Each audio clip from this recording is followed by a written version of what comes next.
우리 인간의 수명이 이제 100세를 달려가야 되는데 100년 동안 아무 문제 없이 인생을 살아갈 사람은 이 세상에 단 한 사람도 없을 것입니다. 우리는 인생을 살면서 많은 부분이 고장나기도 하고 또 고장나면 그 부분을 수리하고 고쳐서 우리 인생을 사용해야 되는 것입니다. 특별히 우리의 몸도 건강해지지 않게 되기도 하지만 우리의 내면도 우리의 생각도 고쳐나가면서 수리하면서 끊임없이 우리의 내면을 고장난 부분을 고쳐나가고 그리고 계속해서 개선해 나가면서 우리는 건강한 사람이 될 수가 있는 것입니다.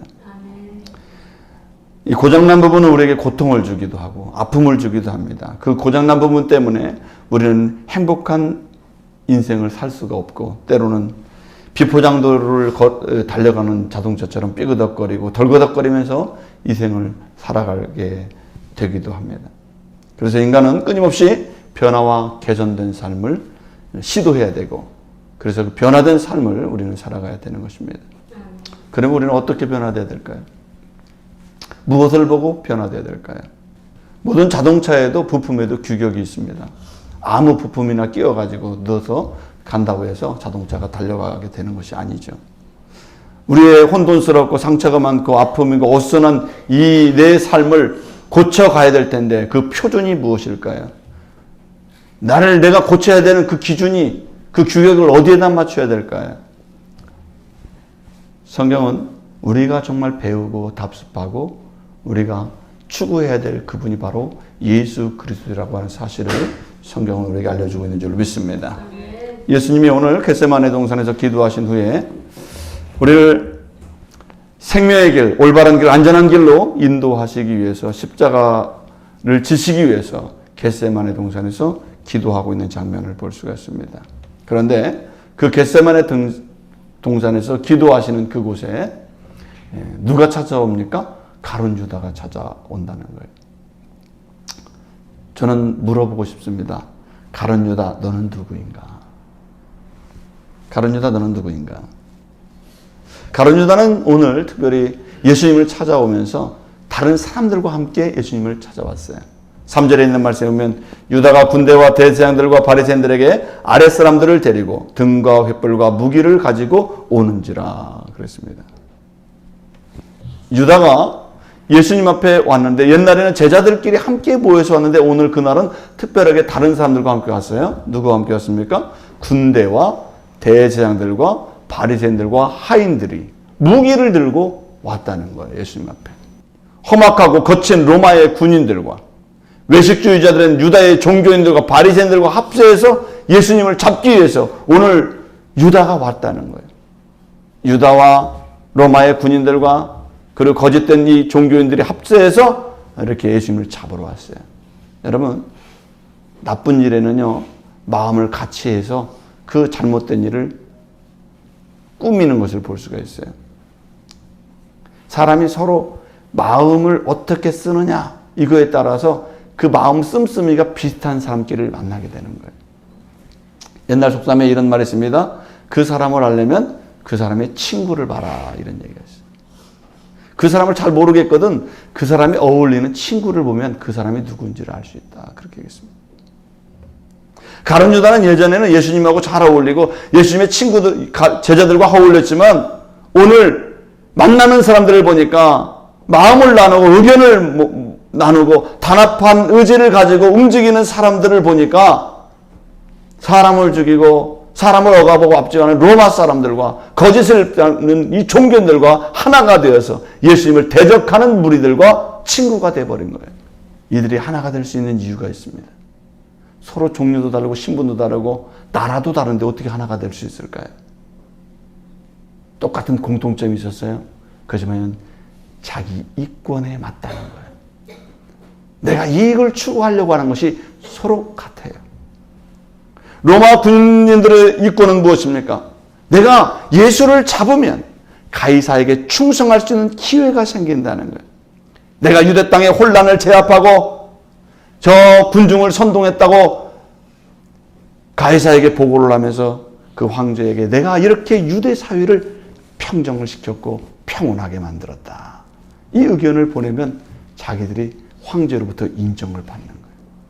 빌라도는 그래서 군인들을 보냈고 그래서 예수님을 잡아버리는 거예요. 그런 이권이 자기에게 있어요. 대제사장들은 어떤 이권이 있습니까? 자신들이 그동안 잘못되게 율법을 적용해서 성전을 악용하고 타락을 일삼고 종교의 권력을 행사하면서 백성에게 군림하고 그 유지했던 것들을 예수님을 죽이면 다시 유지할 수가 있는 거예요. 예수님이 있으면 시끄럽고 예수님이 있으면 자기들의 행동에 비판을 받아요. 자기의 잘못된 삶이 드러나게 돼요. 예수님을 죽여야 자기들이 갖고 있던 모든 기득권을 유지할 수 있기 때문에 그 이권을 유지하기 위해서 예수님을 죽이고자 하는 거예요. 유다는 그러면 예수님을 왜 죽였습니까? 왜 예수님을 팔까요? 유다는 예수님을 통해서 자신도 예수님이 왕이 되면 나도 높은 자리에 올라가서 나도 이 땅에서 출세 한번 해보고 싶었어요. 예수님을 통해서 돈을 많이 벌고 싶었어요. 그런데 예수님이 말씀하시는 것을 보니까 나는 이 땅의 왕으로 온 게 아니라는 거예요. 내가 너희들에게 돈 많이 벌어주기 위해서 이 땅에 온 게 아니라는 거예요. 예수님이 예루살렘에 올라가는 걸 보니까 백마를 타고 많은 군대 장관이 개선 장군하는 것처럼 예루살렘으로 올라갈 줄 알았더니 새끼 나귀를 타고 비틀거리면서 올라가는 모습을 보면서 야, 예수님은 이 땅에서 정치적인 왕으로 오는 게 아니구나. 예수님을 통해서 내가 돈을 벌 수 없겠구나. 라는 것을 깨달았어요, 유다는. 그래서 자신의 마음속에 탐욕과 이권에 매몰된 그 무력이 이 유다의 마음속에서 일어나면서 차라리 예수님을 돈 주고 팔아버리자. 그래서 은 30을 주고 예수님을 팔아버리게 된 것입니다. 가룟 유다는 3년 동안 예수님과 관계를 갖고 끊임없이 친밀한 관계를 가졌지만 예수님이 나에게 이익이 되지 않자 매몰차게 차갑게 어떤 미련도 없이 예수님을 마음속에 정리해버리는 행동을 가차없이 자행하고 있는 모습을 볼 수가 있습니다. 나에게 이익이 안 돼. 대제사장과 바리새인들도 예수님이 이익이 안 돼요. 로마 사람들은 로마의 군인들은 예수님을 잡아줘야 자기에게 이익이 돼요. 내 자신의 이익을 위해서라면 신앙도 믿음도 메시아도 그리스도의 사랑도 주님의 권위도 필요치 않다는 것입니다. 오늘 세상의 악독한 정권과 식민지를 촉토해버렸던 그 로마의 권세와 이 대제사장들과 바리새인들과 이 유다가 합세해서 하나님의 아들을 대적하고 있는 모습을 볼 수가 있어요. 예수님이 십자가에 못 박으라고 예수님을 몰아가는 모습을 볼 수가 있는 것입니다. 가룟 유다, 당신은 누구입니까? 가룟 유다는 이 땅에서 예수님을 따라다니지만 신앙의 본질을 알지 못했어요. 믿음의 본질이 뭔지를 몰랐어요. 믿음으로 사는 것이 무엇인지를 알지 못했어요. 자기는 욕구를 충족하고 내 필요를 만족시키는 것이 예수님이라고 생각했어요. 근데 그 기준이 흔들리게 되자 갈팡질팡하더니 잘못된 그 탐욕이 자기의 마음을 에워싸면서 유다의 인생은 비극으로 치닫는 모습을 성경을 통해서 볼 수가 있는 것입니다. 처음에 유다는 내가 선택한 것이 맞다고 생각했을 것이다. 예수님을 선택한 것도 내가 맞다고 생각했고 예수님을 버리는 것도 맞다고 생각했어요. 이것이 옳은 선택이다. 이것이 정당하고 이익을 주는 선택이라고 생각했을 거예요. 그런데 성경을 읽어보면 유다의 선택은 너무나도 잘못된 선택이요 후회스러운 선택이었다는 것을 성경은 우리에게 말씀해주고 있는 줄 믿습니다. 하나님이 볼 때 유다의 선택은 악한 선택이며 심판을 받게 될 선택이며 사단이 역사한 계책에 말려드는 선택이었다는 사실을 성경은 우리에게 드러내주고 있는 것입니다. 여러분, 잘못된 선택은 결국 허망하고 후회할 수밖에 없고 나쁜 결과를 초래할 수밖에 없다는 거예요. 우리 인생을 쭉 돌아보면 내 잘못된 선택은 내 인생의 가운데 오류의 공간으로 남아있다는 사실을 여러분 꼭 기억해야 될 줄로 믿습니다. 우리는 그래서 그런 오류를 범하지 않아야 돼요. 그래서 예수님을 바라보고 예수님의 그 온전하심을 바라보면서 내 인생을 날마다 점검하고 예수 안에서 내 삶을 다시 반듯하게 세워갈 수 있는 믿음의 사람이 되어야 될 줄로 믿습니다.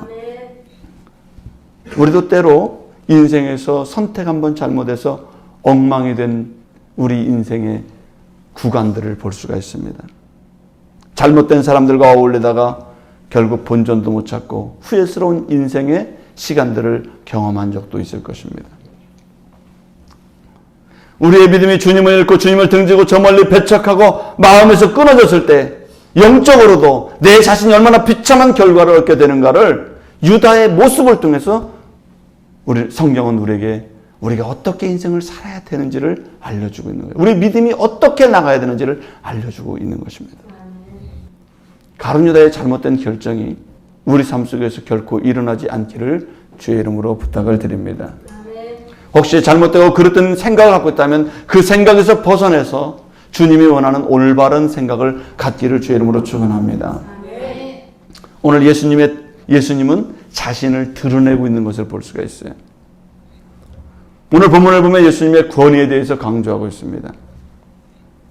이제 검과 몽치를 들고 사람들이 횃불을 들고 그 밤에 예수님을 잡기 위해서 예수님께로 점점 다가왔어요.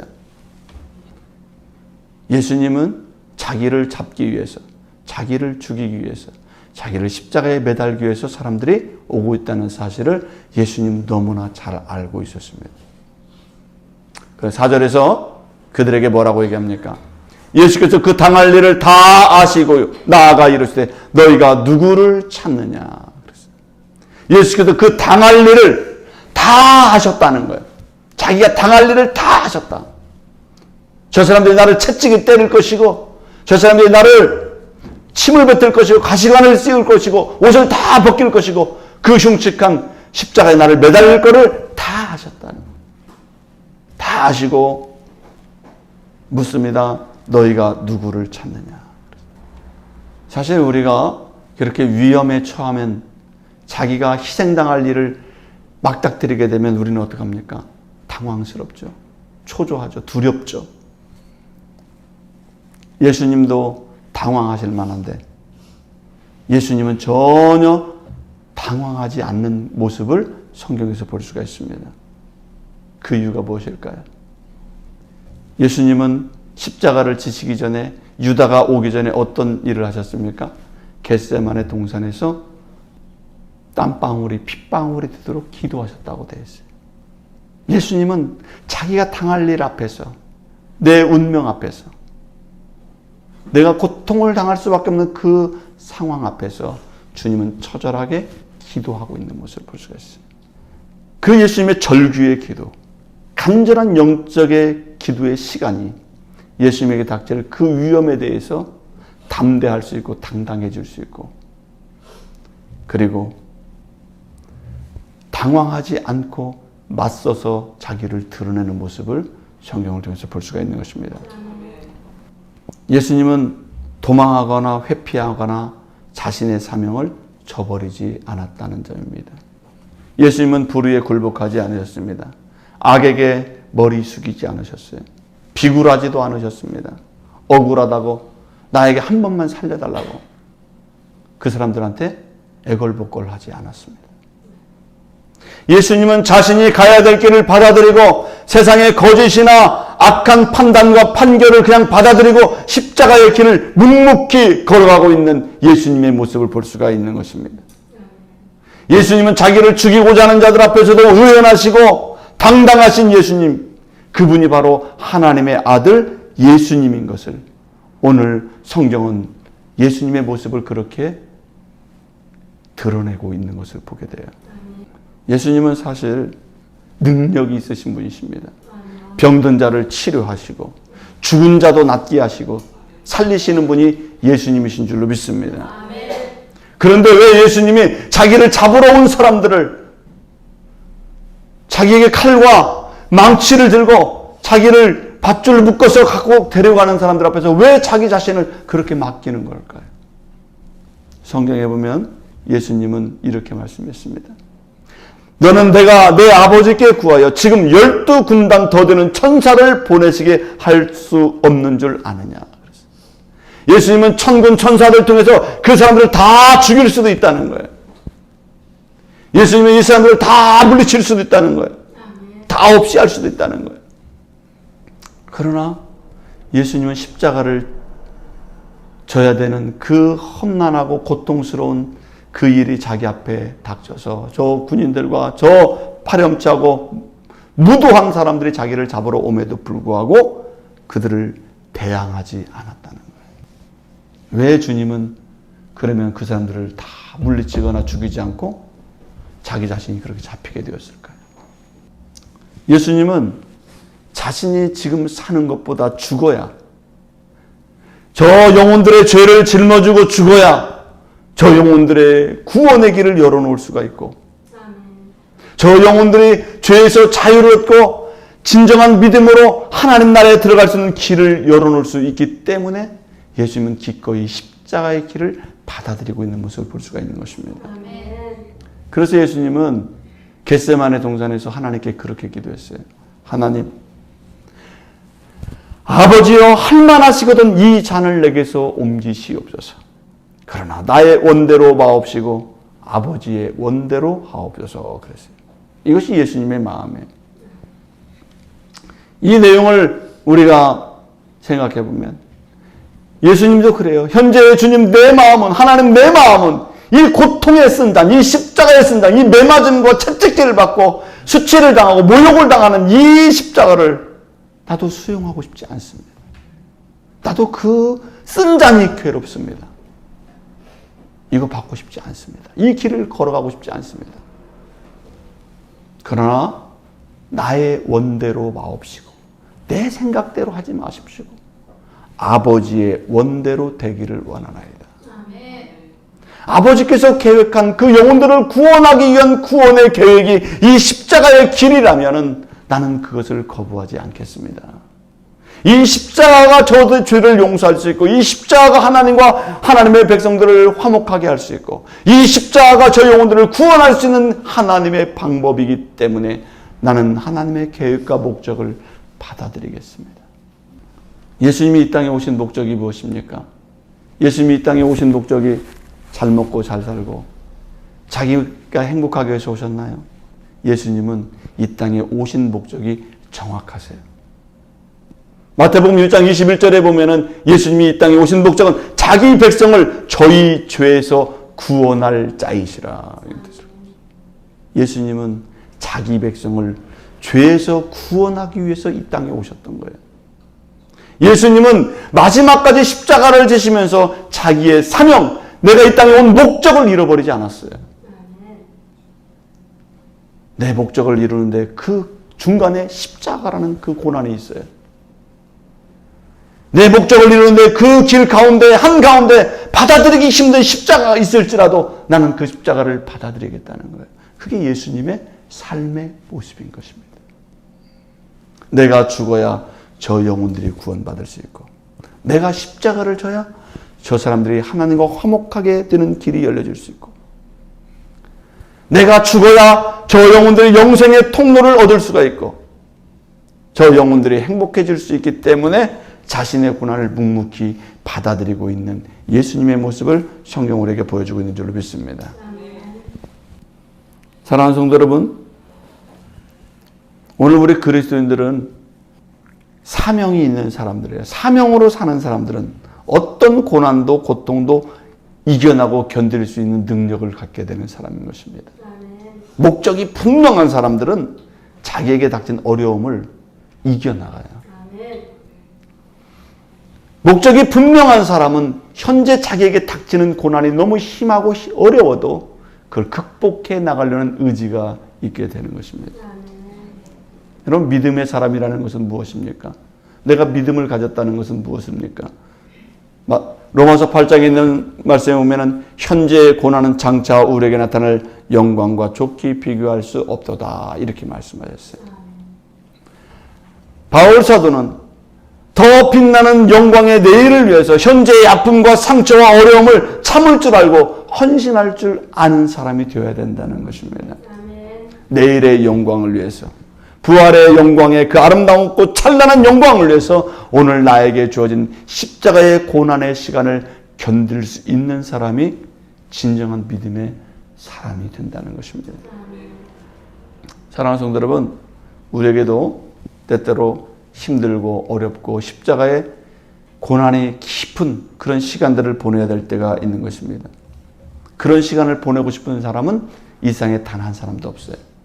예수님도 이 잔을 내게서 옮기시달라고 기도하잖아요. 이 힘든 기간 주님 나는 하나님 나도 싫습니다. 그러나 나의 원대로 마옵시고 아버지의 원대로 되기를 원하나이다. 여러분 오늘 우리들 또 믿음 생활하면서 하나님의 나라와 주의 몸된 교회를 해서 때로는 신앙생활하면서 고난의 쓴 잔이 나에게 닥쳤다 할지라도 우리도 헌신하고 희생하고 낮아질 수 있는 그런 위대한 십자가의 믿음을 우리가 소유하고 그렇게 견디고 극복하고 나갈 수 있는 믿음의 사람이 되기를 주의 이름으로 축원합니다. 이 십자가의 길을 통과하면 3일 후에 부활의 영광이 있다는 사실을 성경 우리에게 말씀하고 있는 줄로 믿습니다. 부활의 영광은 반드시 십자가의 고난 이후에 나타나게 되는 거예요. 오늘 예수님은 십자가를 지고 있는 모습을 볼 수 있습니다. 예수님은 불의 앞에서 자신의 목적을 드러내셨습니다. 4절에 있는 말씀에 봅니다. 너희가 누구를 찾느냐. 마태복음 26장 55절에서 이렇게 얘기했습니다. 너희가 강도를 잡는 것 같이 칼과 몽치를 가지고 나를 잡으러 왔느냐라고 했습니다. 그들이 강도를 잡듯이 그들이 흉악하고 흉측하고 포악한 폭도 같은 모습으로 눈빛에는 살기가 등등한 모습으로 예수님을 잡으러 왔습니다. 그런데 예수님은 뭐라고 그들 앞에서 말합니까? 5절에 있는 말씀에 보니까 이렇게 말씀했어요. 대답하시되 나사렛 예수라 하거늘 이르시되 내가 그니라 하시니라. 너희들이 그 살기등등한 모습으로 살기 어린 눈빛으로 칼과 몽치를 가지고 사람을 잡으러 왔구나. 네가 잡으려고 하는 사람이 바로 나다. 너희들이 지금 잡으러 온 사람이 바로 나다. 예수님은 자기가 십자가에 죽을 것을 알면서 너희들이 잡을 사람이 바로 나다. 이렇게 이야기를 하셨어요. 우리는 신앙생활하면서 우리의 믿음이 드러나지 않게 안 믿는 사람처럼 살아갈 때가 참 많아요. 그런데 예수님은 자기를 죽이려고 하는 사람 앞에서 너희들이 죽일 사람이 바로 나다. 이렇게 얘기해요. 정말 대단한 분 아니세요? 너희들이 죽일 사람이 바로 나다. 이렇게 얘기해요. 도망가지 않아요. 눈빛이 흔들리지 않습니다. 예수님은.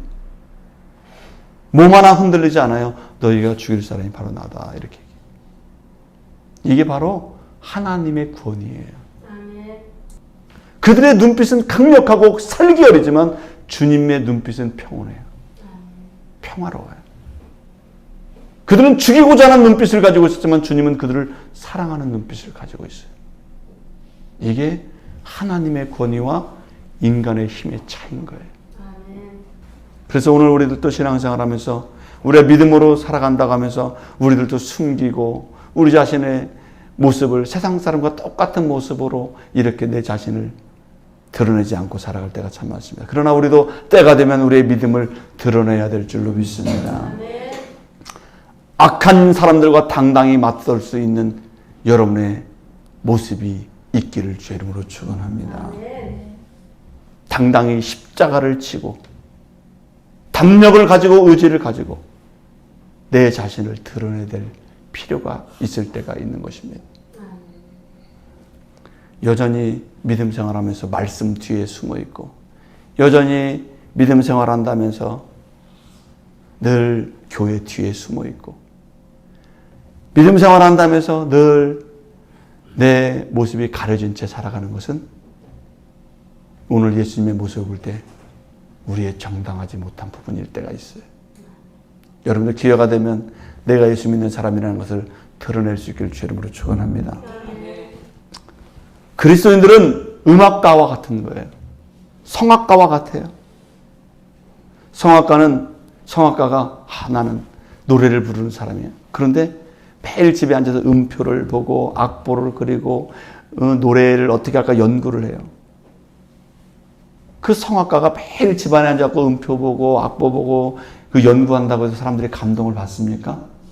성악가는 뭘 해야 사람들이 감동을 받아요? 집안에서 연습하고 뭐 한 거 연구한 것을 목소리로 드러냈을 때 사람들이 그 노랫소리를 듣고 감동을 하고 참 그 노래에 감격하고 그리고 참 그 노래에 감흥을 느끼게 되는 것입니다. 성악가는 노래를 함으로써 자기를 표현할 수 있는 거예요. 그래서 진정한 성악가가 되는 것입니다. 화가들도 마찬가지입니다. 매일 방에 앉아서 그림책을 보고 물감을 사서 보관하고 매일 미술관에 관람하고 야, 이 그림은 잘 됐다 안 됐다 평가하고 있다고 해서 그 사람이 화가가 되는 게 아니에요. 화가의 진가는 자기가 물감을 들고 화선지에다가 그림을 그리고 자신의 생각과 가치와 이상을 그림으로 표현했을 때, 그래서 사람들 앞에 내가 이런 그림을 그렸다고 나타냈을 때 진정한 화가로서의 모습이 나타나게 되는 줄 믿습니다. 그래서 그 사람들을 우리는 화가라고 하는 거예요. 미술을 전공했다고 해서 화가라고 하는 게 아니에요. 음악을 전공했다고 해서 그 사람을 음악가라고 얘기하는 게 아닙니다. 드러내야 되는 거예요, 자기를. 그리스도인들은 언제 그리스도인 다움이 나타나게 됩니까? 내가 성경책을 끼고 있다고 해서 그리스도인이 되는 게 아니에요. 내가 교회를 왔다고 해서 그것만 그리스도인이 되는 게 아닌 것입니다. 교회 안에서 예배를 드리고 기도를 하고 찬양을 드렸으면 내 생활 속에서 주님의 말씀을 실천하는 부분들이 나타나게 되고, 내가 사람들 앞에서 내가 작지만, 나 부족하지만 그리스도를 믿는 사람으로서 살아간다고 하는 그러한 노력과 애씀이 있을 때, 그것이 바로 진정한 그리스도의 드러냄이 내 삶 속에서도 나타나게 되는 줄로 믿습니다. 내가 그리스도인이기 때문에 다른 사람을 위해서 선한 일을 때로 하고, 내가 그리스도인이기 때문에 저 사람의 잘못을 좀 예수님의 이름으로 용서해주고, 그 마음으로 저 힘들고 어려운 사람을 예수님의 마음을 가지고 사랑할 수 있는 그 사랑의 모습이 조금이라도 나타날 때, 그 사람은 진정으로 그리스도인 다음의 모습으로 자기 인생을 살게 되는 것입니다. 성경에 보면 그리스도인이라고 인정을 받은, 그리스도인이라고 처음으로 명칭을 받게 되었던 사건이 나옵니다. 그 그리스도인이라고 하는 그 단어는 안디옥에서 있는 성도들에게 처음으로 붙여진 명칭이에요. 안디옥 사람들은 예루살렘 교회에서 처음으로 교회를 세웠는데, 선교하기 위해서 세웠는데 그 선교지 교회가 바로 안디옥 교회예요. 근데 안디옥 교회 사람들은 얼마나 열심히 기도하고 얼마나 예배를 잘 드렸는지, 그 예배 잘 드렸기 때문에 그리스도인이 된 게 아니에요. 그리스도인이라는 것은 저 사람들 그리스도의 마음을 가졌구나, 그런 얘기예요. 그리스도를 닮으려고 하는 사람들이구나, 그런 뜻이에요. 예수님의 성품을 닮아가려고 하는구나, 그런 거예요. 안디옥에 있는 그 동네가 엄청 큰 동네입니다. 로마에서 5번째 안에 들어가는 큰 대형 도시가 안디옥이었어요. 그 안디옥에 교회가 어디에 있었냐면 산에 있었어요. 안디옥 교회는 산에 있습니다. 그런데 안디옥 교회에서 예배를 드리고 나온 사람들이 보니까 사람들이 착해요. 선한 일을 베풀어요. 저 사람들이 예배를 드리고 기도를 하는데, 저 사람들은 조금 우리들이 생각하고 좀 달라. 항상 마음의 씀씀이가 예수님을 닮으려고 노력을 해요. 그래서 안디옥에 있는 동네 사람들이 저 사람들을 보고 이름을 붙여줬어요. 뭐라고 부르셨습니까? 저 사람들은 그리스도인이다. 그래서 그리스도인이라는 이름은 기독교인 스스로 붙인 이름이 아니에요. 저 안 믿는 사람들이 붙여준 이름이에요. 그리스도인이라는 거죠. 저 사람들은 예수 믿는 사람들이에요. 저 사람들은 크리스찬이야. 안 믿는 사람이 그렇게 했다고요. 여러분, 고난주간을 보내면서 내 모습 속에서 그리스도인다움이 있는지, 내 모습 속에서 예수님의 모습이 조금이라도 나타나고 있는지를 한번 점검해 보시기를 주의 이름으로 축원합니다. 여러분, 아름답다라고 하는 말은 무슨 의미일까요? 여러분, 아름다움이라는 뜻이 무엇입니까? 아름다움이란 것. 이름이 참 많아. 우리 옆에 분 보세요. 얼마나 아름다운지. 예? 아름다워요. 아름답다는 말은 이름 자체로도 아름다워요. 단어 자체로도 아름답지 않습니까? 예, 말을 하는. 옆에 분들이 아름다우십니다 해보세요. 아름다우십니다. 입이 안 열려요? 아름다우십니다. 영혼 없는 말 같아요, 보니까. 다시 마음을 실어서 아름다우십니다. 마음을 실어서 아름답다. 아름답다는 말이 뭔 뜻이에요? 아름답다라는 것은 나답다는 뜻이 아름다워요. 여러분다워야 돼요. 그럼 여러분들은 지금 예수님을 믿는 그리스도인, 그리스도인다울 때 여러분들이 아름다운 것입니다. 여러분 안에 예수님을 믿는 진실함이 있어야 여러분들이 크리스찬으로서 아름다운 거예요. 저는 우리 성도님들이 아름다운 믿음의 사람이 되기를 바랍니다. 여러분 안에 예수님의 마음, 예수님의 그 뜻을 실천할 수 있는 그런 아름다운 그리스도인이 되기를 주의 이름으로 축원합니다.